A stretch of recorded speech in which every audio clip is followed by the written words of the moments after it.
Hey guys, this is Mr. Waltz. I'm going to show you how to insert the screw into your fidget spinner and then how to do the final assembly joints.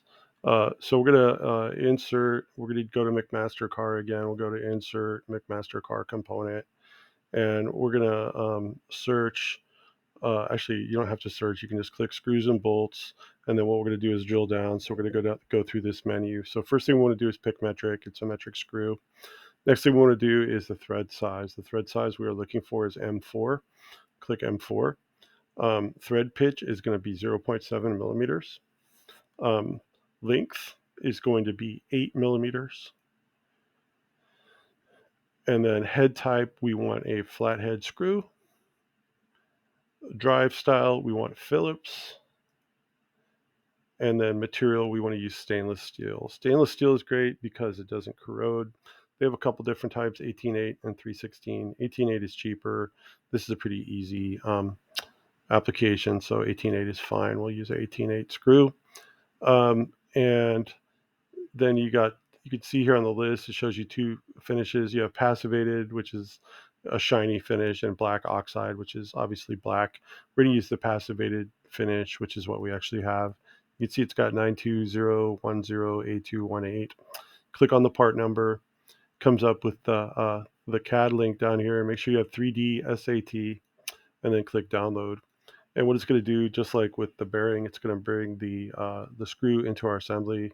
Here we can pull this over, and then I'm going to click OK. So there's the screw right there. That looks great. And then we just have to assemble it. So to assemble it, what I'm going to do is use J for joint. Make sure motion is off. It's a rigid joint. And I'm just going to use the outer circle here on the screw and just constrain it to the circle here on the washer. And it's not exactly where it will go in real life. You see there's a little gap there, but it's pretty close. It's very difficult to get this thing to go into exactly the right depth. So this is going to be good enough. And so you can see now you have the screw in there. That's pretty cool. Last thing we want to do is we want to put all these things together because right now we created the washer and we created the nut, and they're just kind of floating there. The screw is attached to the washer because of the joint, and here you can actually see. Watch, I'll drag it. You can see they move together. The nut's free, so we don't want that. We want to tie these things down. So the easiest way to do that is create a rigid group, so then we don't have to use a joint tool because they're already in the right place. So what I'm going to do is go over here in the browser, and I'm going to click these three things that I want to join. I want to join the the center bearing, the washer, and the nut. So I click on the center bearing. That's the first bearing on the list. I'm going to hold control and click on the washer, and then keep holding control and click on the nut. And so they are now all selected.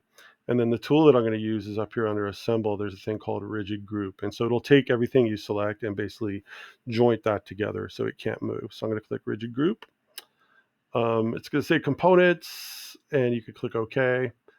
And then you could test it, grab the washer, make sure it doesn't move, grab the screw, make sure it doesn't move, grab the nut, make sure it doesn't move. That looks good. You can grab the body. It should move, right? It should rotate. And you can hit Control Z to put it back. And guess what, guys? You just made a fidget spinner. Congratulations.